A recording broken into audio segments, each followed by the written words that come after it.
देखिए इसमें जो है, ये सवाल आपसे पूछते हैं, मैं आपको बता रहा हूँ। प्रीवियस अगर पैटर्न उठा के आप देखेंगे तो इसमें आपको थ्योरी से भी सवाल पूछे जाएंगे, ठीक है ना।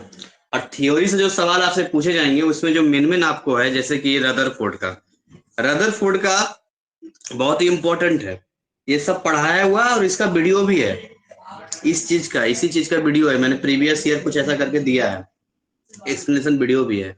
पर फिर भी आज हम आपको बताएंगे कि कैसे जो है इस चैप्टर में आपको क्या करना है। तो थ्योरी सेगमेंट को भी कंप्लीट करके रखना है आप लोग को। ये नहीं कि हम केवल न्यूमेरिकल पे भाग रहे हैं और थ्योरी पर है कि लिख लेंगे, नहीं नहीं, पहले ही एग्जाम से पहले लिख के प्रैक्टिस वगैरह करके रखो, फिर ठीक है हम सारे पॉइंट करेंगे। तो रदरफोर्ड ने जो कंक्लूजन आपका दिया रदरफोर्ड एक्सपेरिमेंट का, ये रहा आपका रदरफोर्ड का एक्सपेरिमेंट, जिसमें उन्होंने जो है किस तरीके से जो है उन्होंने एक्सपेरिमेंट के लिए क्या रहा। तो देखिए इसमें दो चीजें है, एक तो एक्सपेरिमेंट पूछता है, तो एक्सपेरिमेंट पूछेगा तो पिक्चर के साथ बनेगा। एक्सपेरिमेंट पूछेगा तो उसमें आपको फिर बताना पड़ेगा कि गोल्ड फॉइल है, ये पिक्चर है, ये इस तरह से जा रहा है। और अगर कंक्लूजन पूछेगा, मतलब निष्कर्ष पूछेगा, तो फिर आपको ये 3 पॉइंट केवल लिख देने हैं अगर निष्कर्ष पूछेगा तो। हालांकि यहाँ भी पिक्चर बनाया जा सकता है, वो एक इस तरह से पिक्चर बनाया जा सकता है।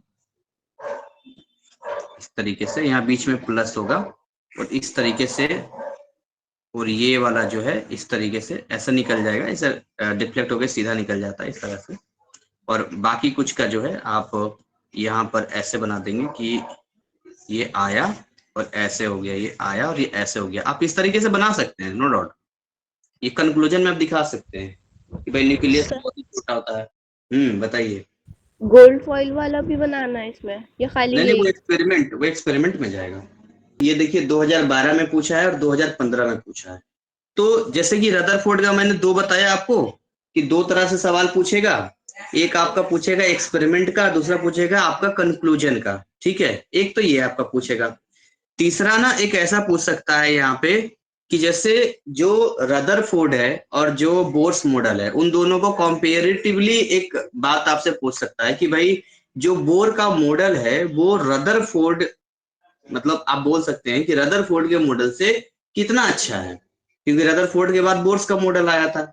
तो आप इनडायरेक्टली ये बताना, मतलब पूछना चाह रहा है कि भाई ऐसा क्या कमी था रदरफोर्ड के मॉडल में, ठीक है ना, जिसकी वजह से बोर्स मॉडल बेटर रहा। तो एक तो ये हो गया, तो इन्हें आपको जो है बोर्स मॉडल भी आना चाहिए कि बोर्स मॉडल क्या है वहां पर। और जो आप अभी जितना मैं पढ़ाता हूँ K L M N, number of electrons या बाकी चीजें, इलेक्ट्रॉनिक कॉन्फ़िगरेशन आप लिखते हो, वो बोर्स मॉडल ही तो है वो।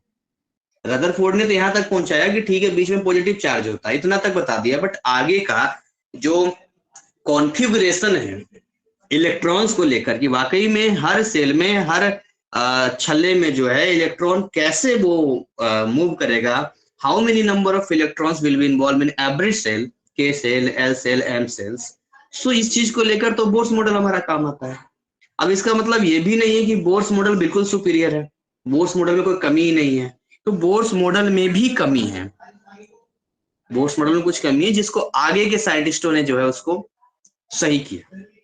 आगे के साइंटिस्टों ने, डी ब्रोगली वगैरह है, उन लोगों ने उसको सही किया, बाकी के साइंटिस्ट भी क्लियर किया। तो कहने का मतलब है कि आपको जो है ये देखना है कि बोर्स मॉडल रदरफोर्ड से एक कदम आगे है, पर बोर्स मॉडल में भी कुछ कमियां हैं, जिसके बाद और भी साइंटिस्ट हुए जिन्होंने इसको और बेटर किया। तो एक सीक्वेंस है, सीक्वेंस को आपको फॉलो करना है। तो in what ways was the Bohr's model of an atom better than Rutherford model. ये कभी मान के मत चलना कि जो सवाल यहाँ लिखा है वही सवाल आएगा, ये सोचना सबसे बड़ी बेवकूफी है। क्योंकि आपको भी मैं सवाल सेट करने के लिए दूं और एक आप पब्लिक एग्जाम यानी 12th स्टैंडर्ड का करोगे, तो थोड़ी चालाकी तो आप भी कर ही दोगे।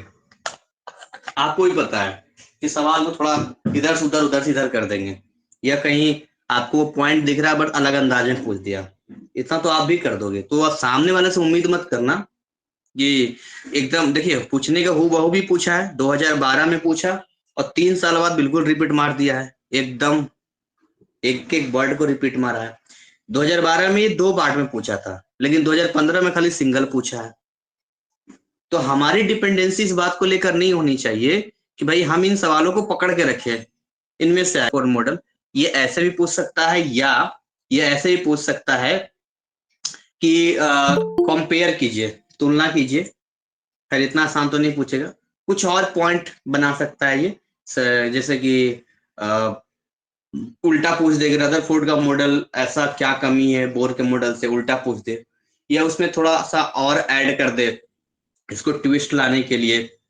ठीक है, रदरफोर्ड मॉडल है, उसमें बोल दे रदर बड़ा कर दे, रदरफोर्ड ने एक्सपेरिमेंट किया, ये सब किया, तो ऐसा कौन सा साइंटिस्ट आया जिसने इस मॉडल को और सुपीरियर किया और बेटर किया।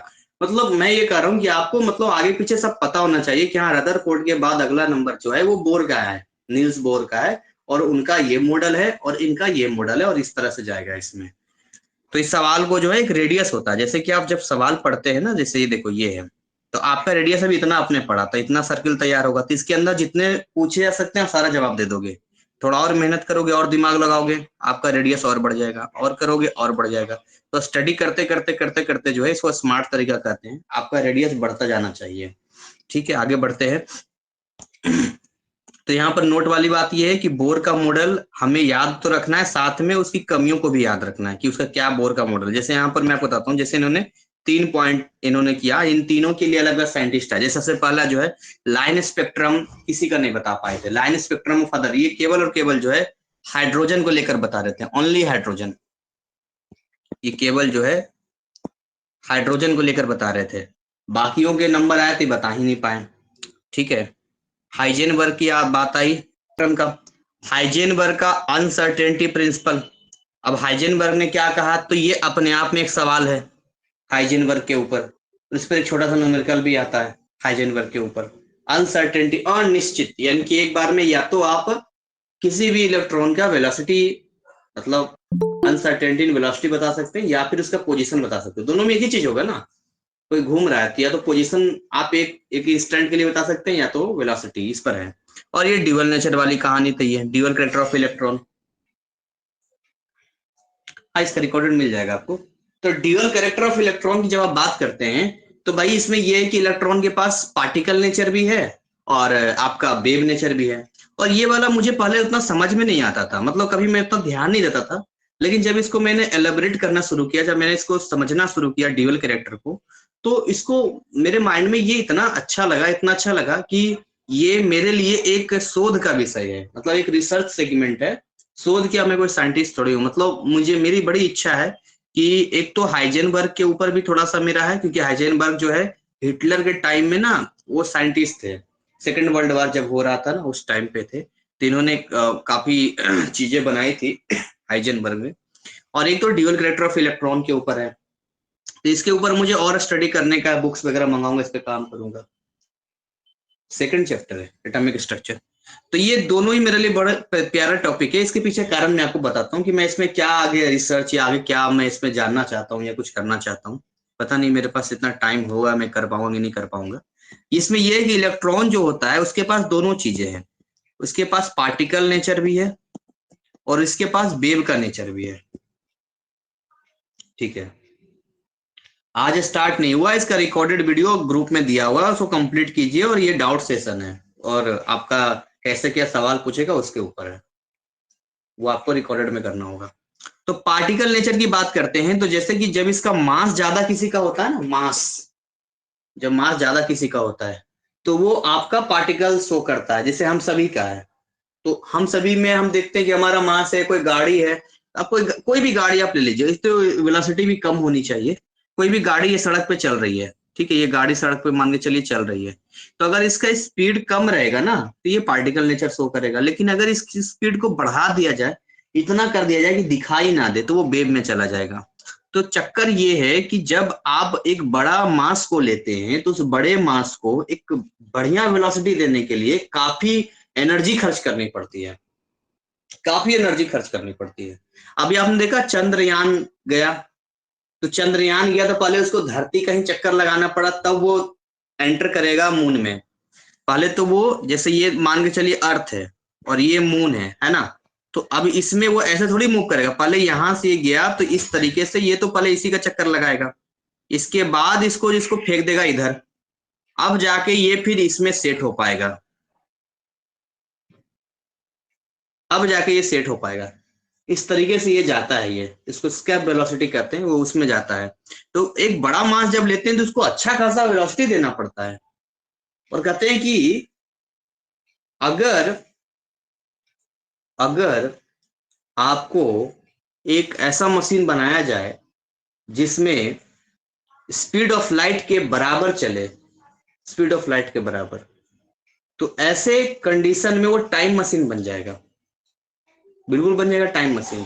टाइम मशीन का मतलब है, लेकिन कोई हमारा डिवाइस ही अभी तक नहीं तैयार हुआ जो स्पीड ऑफ लाइट के बराबर चल सके। स्पीड ऑफ लाइट समझते हो, 3 × 10⁸ मीटर पर सेकंड होता है। एक सेकंड में इतना लाखों किलोमीटर एक सेकंड में वो भाग रहा है, कहां से वो हम कवर कर पाएंगे।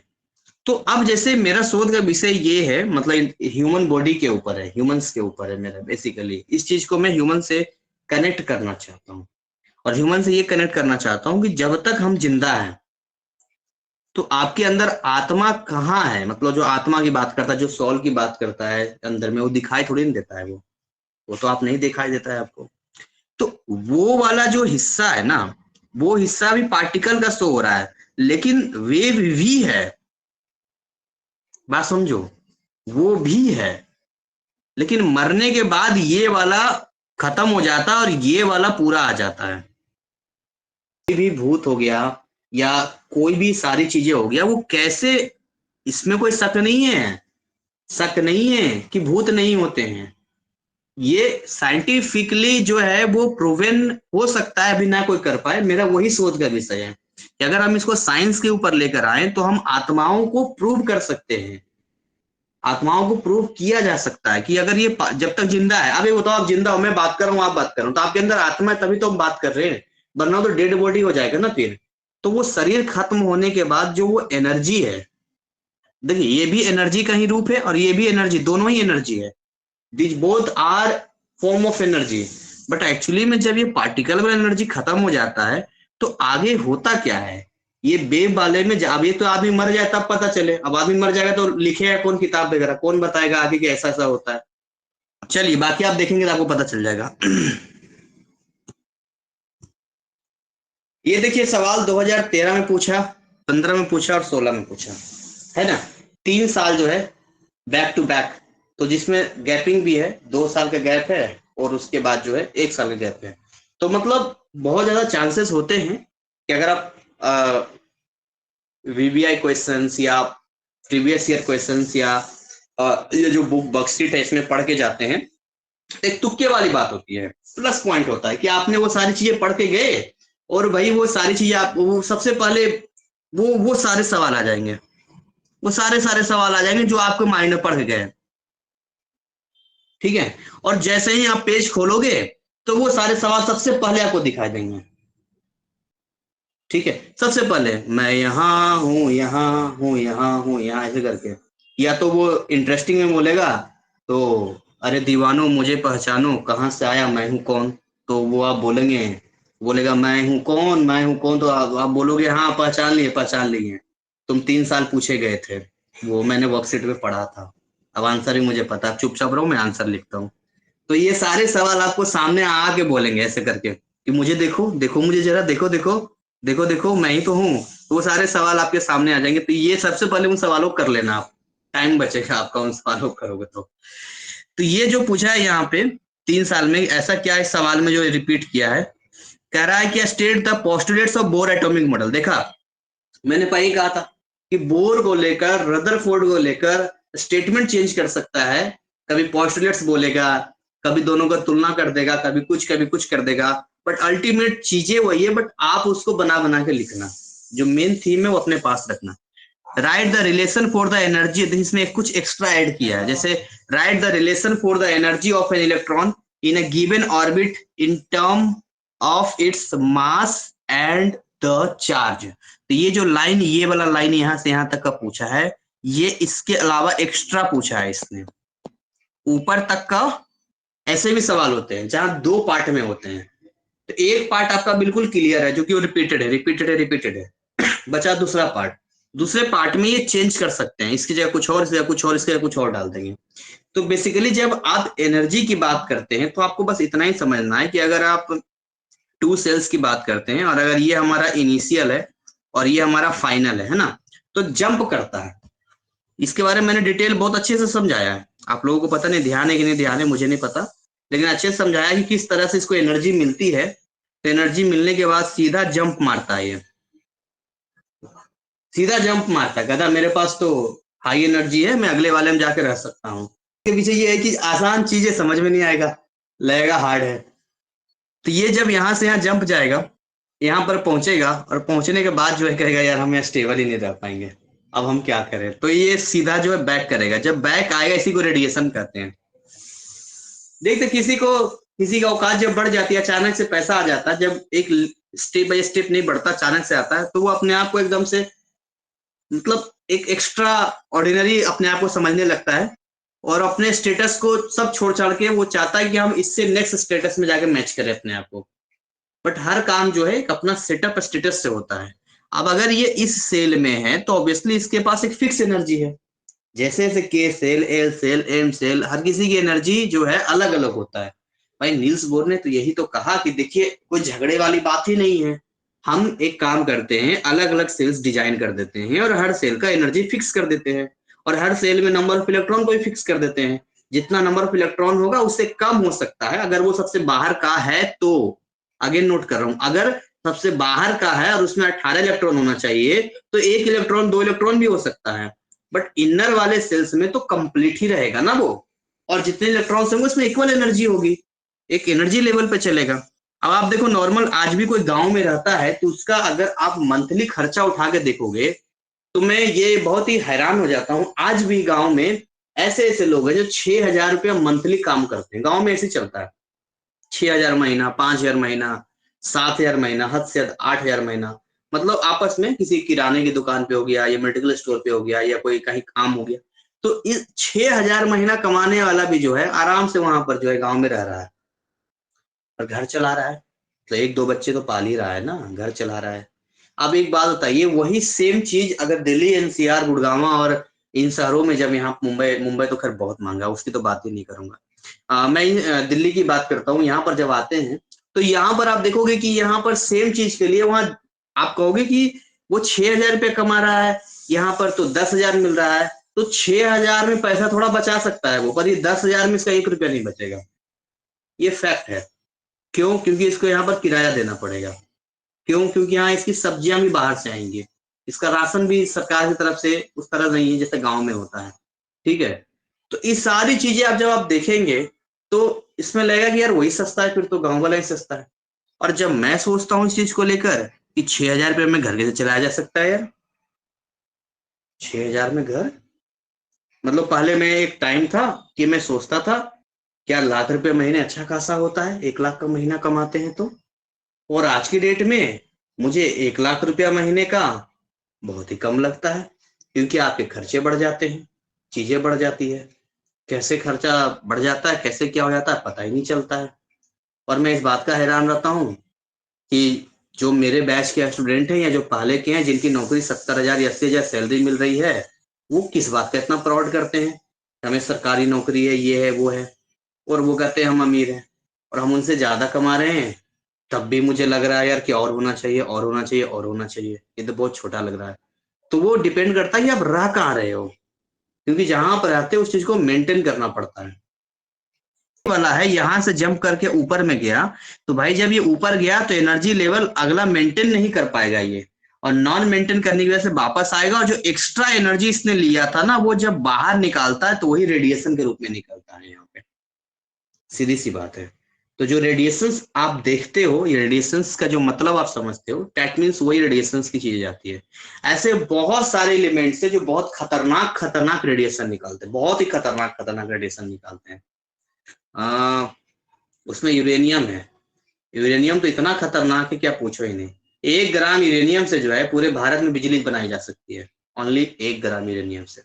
और पूरे वर्ल्ड में जो है यूरेनियम को लेकर एक देशों का समूह है, उसका नाम मुझे ध्यान नहीं है, पर उसमें भारत शामिल नहीं है। एक तो हम बिजली बना सकते हैं, और दूसरा है हथियार में काम आ जाता है, और हथियार स्ट्रांग होना बहुत जरूरी है। तो भाई जब हम बिजली की बात करते हैं तो ऐसा नहीं कि भारत के पास यूरेनियम नहीं है, झारखंड में यूरेनियम की मात्रा है, और भी कुछ जगह पर है भारत में जहां से यूरेनियम बिजली बनाने में करते हैं।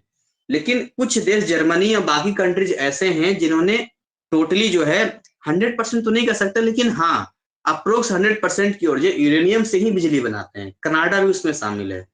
ये देशों का समूह है, ये खरीद बिक्री करते हैं आपस में। भारत उसमें शामिल ही नहीं है, और भारत उसमें शामिल ना होने की वजह से भारत को कनाडा या जर्मनी जैसे देशों से यूरेनियम खरीदना पड़ता है, तो महंगा पड़ता है हमें खरीदने में।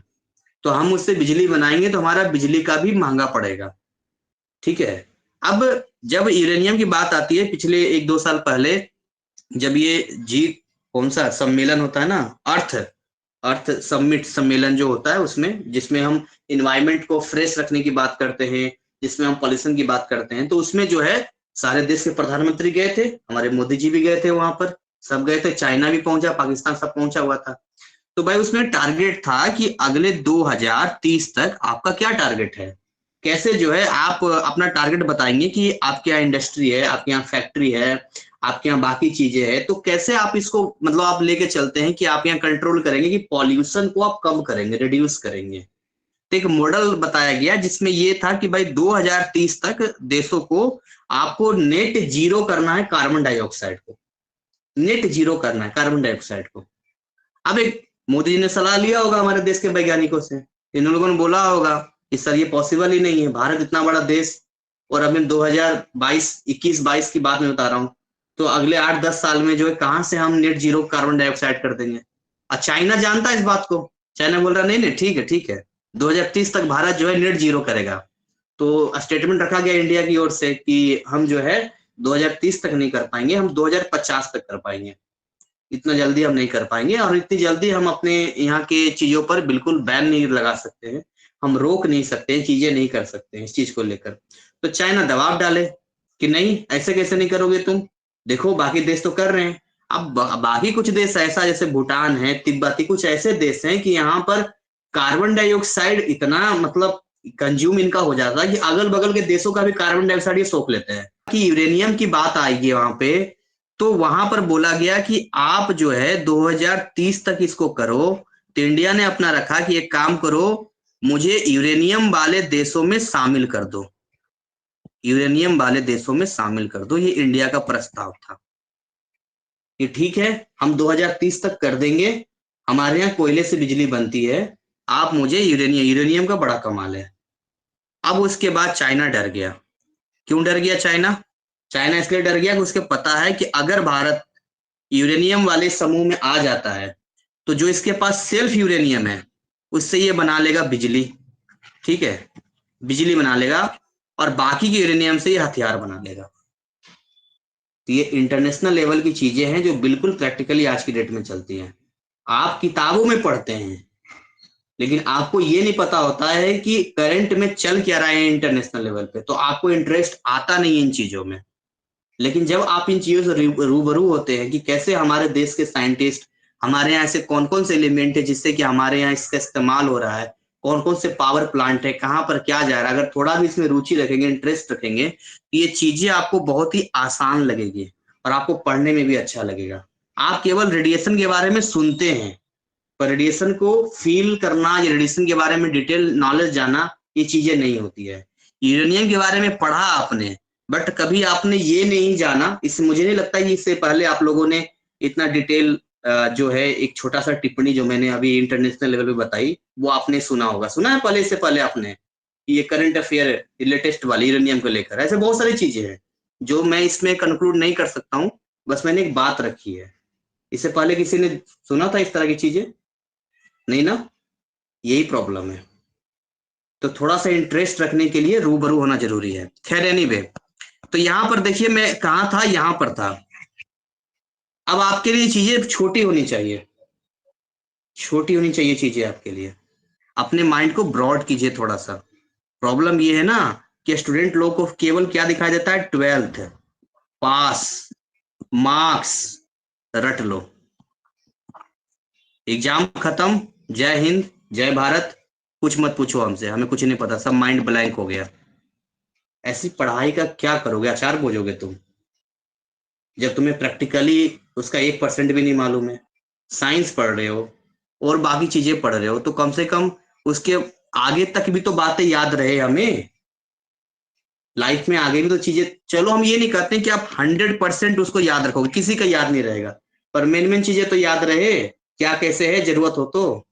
क्या फायदा तुम में और अनपढ़ लोगों में, जब तुम पढ़ लिख के भी गोबर बन जाओगे, तुम्हें कुछ पता ही नहीं उस चीज के बारे में, फिर तुम बोलोगे बस डिग्री के लिए हमने किया था जी, हमें कुछ नहीं पता है, बस हमें इतना ही पता था, हमने तो बस पास करना था।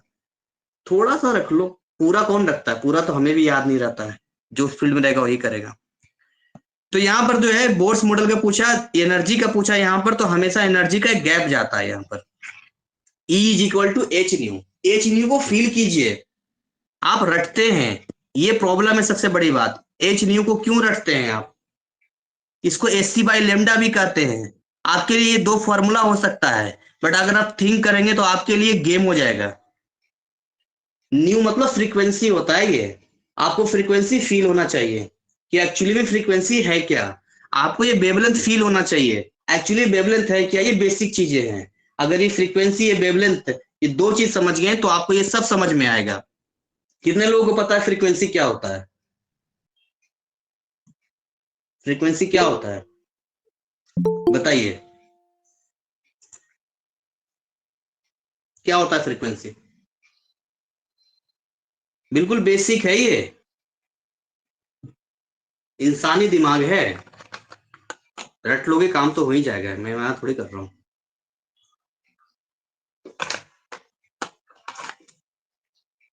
मुझे कोई एग्जाम्पल बता दें,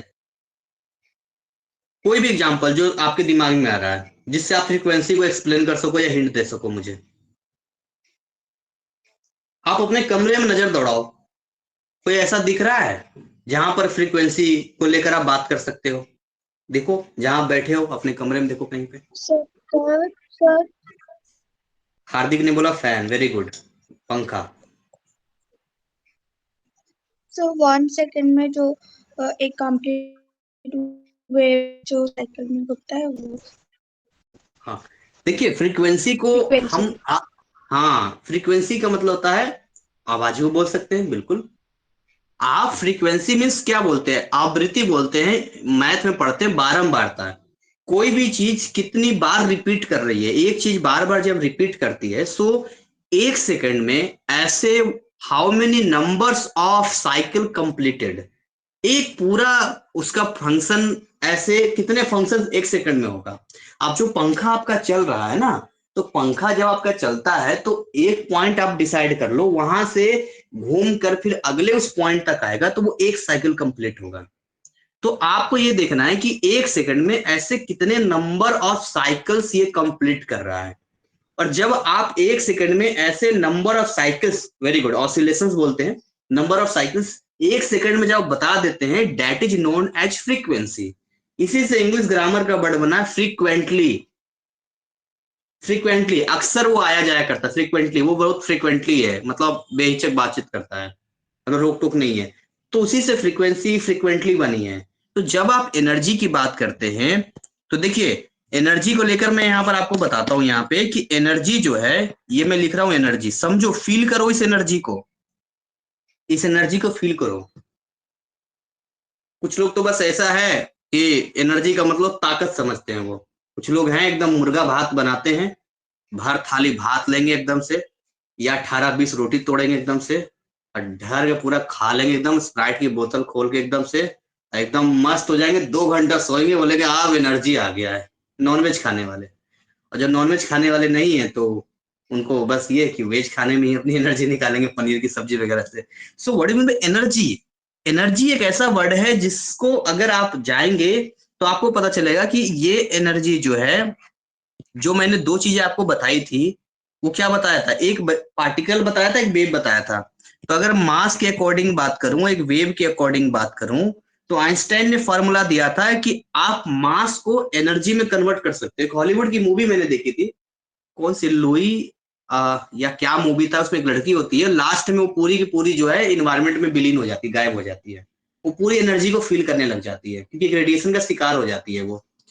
उस मूवी का नाम मुझे ध्यान नहीं आ रहा, बहुत ही अच्छी मूवी उस चीज को लेकर। या आप मैट्रिक्स मूवी देखिए, वहां भी एनर्जी का खेल दिखाया है, मैट्रिक्स से इतने सारे पार्ट्स हैं, जिसने रेगुलर देखा है उसको समझ में आएगा, ठीक है। तो ये आइंस्टाइन ने फॉर्मूला दिया कि देखो E इज इक्वल टू होता है mc²। बात समझो आप, आपके सामने जितना चीज दिखाई दे रहा है ना, जितना चीज दिखाई दे रहा है, इवन हवा तक ले लो, जो भी है, जहां जहां मास है वहां वहां एनर्जी होगा और वेव के रूप में जाएगा। तो उन्होंने कहा वेव ऐसे चलता है। तो या तो आप फ्रीक्वेंसी के रूप में बोल दो, या तो आप वेवलेंथ, यानी ये जो एक कंप्लीट साइकिल होता है ना, यहाँ पे, यहां से स्टार्ट करके यहां तक इस तरीके का, या कहीं भी लेमडा, इसके रूप में बोल दो, वेव के लेंथ के दो रूप में। तो अगर इसके रूप में बोलोगे तो ये एच न्यू होगा, और इसके रूप में बोलोगे तो एस सी बाई लेमडा होगा। यही दो फॉर्मूले हैं जहां आप एनर्जी निकाल सकते हो। आप केवल इस फॉर्मूले को मत रटो। सर कोई सी कुछ बोल रहा कूलम है? होता है ना? टी कुलॉम नहीं होता, स्पीड ऑफ लाइट है ये। जी सर, ओके। यहां भी यूज हुआ और यहां भी यूज हुआ, दोनों जगह यूज हुआ है। और ये दोनों ही बड़े कमाल के फॉर्मूले हैं ये, और अपने आप को बड़ा हाई पोटेंशियल देता है। मैंने पहले दिन इंट्रोडक्शन क्लासेस के बारे में बताया था, लेकिन आप लोगों को कम समझ में आया होगा। देखिए मैं आपको थोड़ा सा इस चैप्टर में, हालांकि इस चैप्टर में ये वाला सेगमेंट है, ये सेगमेंट नहीं है, लेकिन फिर भी मैं आपको एक बार इसका बता देता हूँ। देखिए नॉर्मली जो है, मैं आपसे पूछूंगा, लेट बी सपोज मैं लेता हूं m is equal to 1 kg। 1 kg का एक मैं पत्थर ले लेता हूं, ईंट ले लेता हूं, कॉपी ले लेता हूं, जो बोलो वो ले लेता हूं, 1 kg का। आप कितना उम्मीद करते हो उस 1 kg, या 1 kg पनीर ले लेते हैं, कुछ भी ले लो, 1 kg दाल ले लेते हैं, कुछ भी ले लेते हैं, उस 1 kg वाले ऑब्जेक्ट से आप कितना उम्मीद करते हो कि वो एनर्जी में जब कन्वर्ट करेंगे तो कितना होगा? आपका माइंड कितना बोलता है? गेस करो, आपका माइंड कितना बोल रहा है कि 1 kg से इतना एनर्जी कन्वर्ट हो सकता है? फिर मैं आपको इसका पोटेंशियल बताऊंगा कि आप जो सोच रहे हो और एक्चुअली में कितना होता है। क्या लगता है आपको? 1 kg बड़ा हल्के में लेते हैं ना हम लोग 1 kg को। और छोटा कर दूं? चलो और छोटा कर देता हूं। m इज इक्वल टू 1 ग्राम। बताओ, 1 ग्राम बहुत ही हल्का, बहुत ही हल्का। 1 ग्राम, 1 ग्राम आप कितना एनर्जी उम्मीद करते हो? 1 ग्राम से कितना उम्मीद करते हो? क्या लगता है आपको? सोचो और बताओ मुझे कि 1 ग्राम से आप क्या उम्मीद करते हो। अगर आप ये चीजें नहीं बताई जाती और नॉर्मल पूछा जाता कि 1 ग्राम से कितना एनर्जी की आप एक्सपेक्टेशन करते हो, तो आप क्या जवाब देते? 50 कैलोरी। और कोई? अरुण ने बोला 50 कैलोरी। 250। 250। तो बोली लगाई जा रही है 251, 252, 253, आगे कोई नहीं बढ़ा। देखिए मैं आपको बताता हूँ एक्चुअली में कि 1 ग्राम को अगर वाकई में टोटली एनर्जी में कन्वर्ट करेंगे तो कितना जाएगा। पहले तो केजी में कन्वर्ट कर लीजिए। तो ये आपका केजी में कन्वर्ट करेंगे तो 1/1000 है ना। तो ये आपका कितना हो गया? 0.001 केजी है ना, इतना हो गया। ये 0.001 केजी हो गया। इस फॉर्मूले में पुट कर दो जरा, ठीक है। तो इस फॉर्मूले में पुट करो, एम की जगह एक काम करो, आप लिख दो 1/1000 लिख दो। और सी स्क्वायर का मतलब होता है 3 × 10⁸ और फिर एक बार और लिखो 3 × 10⁸ इतना जूल। तो अब इसमें से जो है, अगर मैं 0 को हटाऊंगा, तो 1 2 3, तो यहां बचेगा 5। 9 into 10⁻13 जूल निकला। हाँ, 9 × 10⁻, कितना? 8 5 13, 13 जूल। 13। सो अगर इसको हम फील करें कि एक्चुअली में कितना होता होगा, अगर इसको हम फील करने की कोशिश करें, तो ये हमें दे रहा है 9 लिखिए, और 1 2 3 4 5 6 7 8 9 10 11 12 13 14 13, बस ये इतना जूल है 1 ग्राम से। क्या आपको ये शौक नहीं लग रहा है देख के कि इकाई दहाई सैकड़ा हजार 10,000 गिनती खत्म हो रही है? जब 1 ग्राम इतना जूल दे सकता है, आप लोग 50-60 केजी से कम नहीं होंगे। 50 केजी, 55 केजी, कितना पोटेंशियल है, कितनी एनर्जी है कैलकुलेट करेंगे तो। बट प्रॉब्लम क्या है कि उस एनर्जी तक टोटली कन्वर्ट करने के लिए हमें तरीका मालूम होना चाहिए। इफिशियंसी इसको बोलते हैं, that is known as efficiency.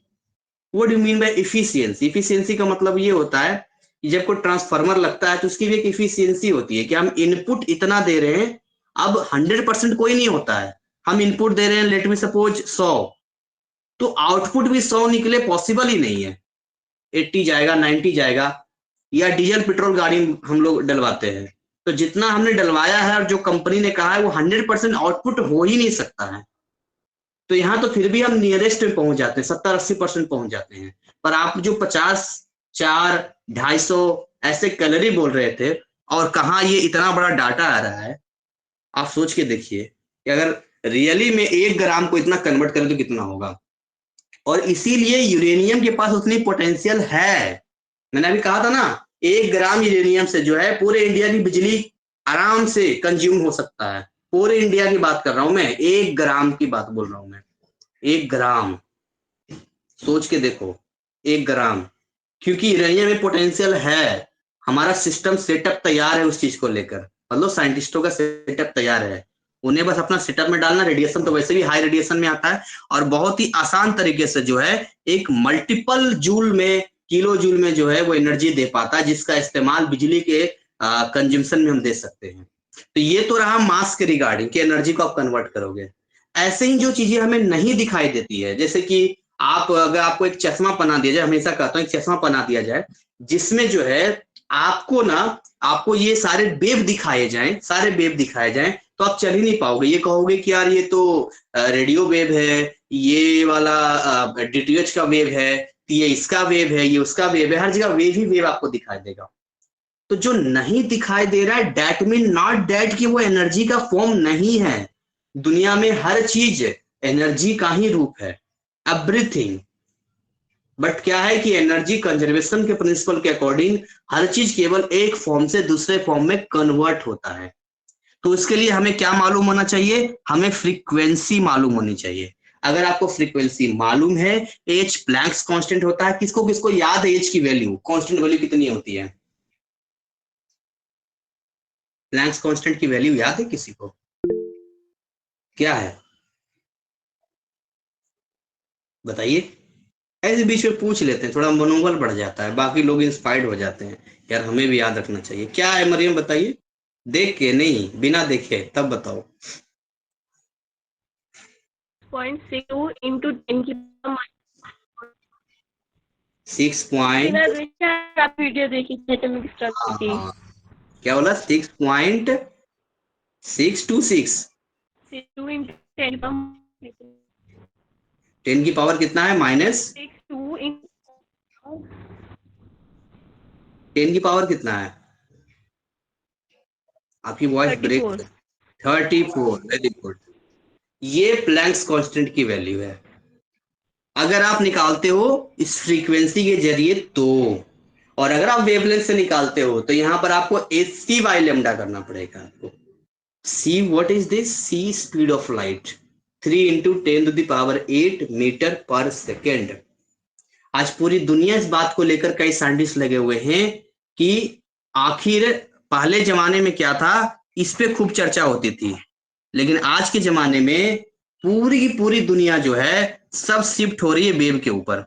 आप देखो ना कितना बदल गया, कितना बदल गया। वीडियो कॉलिंग, ऑनलाइन क्लासेस, और भी बहुत सारी चीजें, सारी की सारी दुनिया इस पर रिसर्च कर रही है कि और इसमें क्या बेटर किया जा सकता है, इसमें ऐसा और क्या निकाला जा सकता है, कैसे इसमें एस्टेब्लिश किया जा सकता है। आज से 100 साल पहले की आप बात करें, आज की आप बात करें, तो आप एक चीज महसूस करेंगे कि ये जो वेव वाला जो इस पर जो रिसर्च है, इस पे जितने इंस्ट्रूमेंट्स बने, जितने इस पे सारे डेवलपमेंट हुआ, कितना हाईली डेवलप कर गया एकदम से। कहाँ तो पहले वो पत्रों के जरिए एक दूसरे से संपर्क किया जाता था, और आज की डेट में आप देखोगी आप phone calls, even video calling, और आने वाले टाइम में और इनकी प्लानिंग है।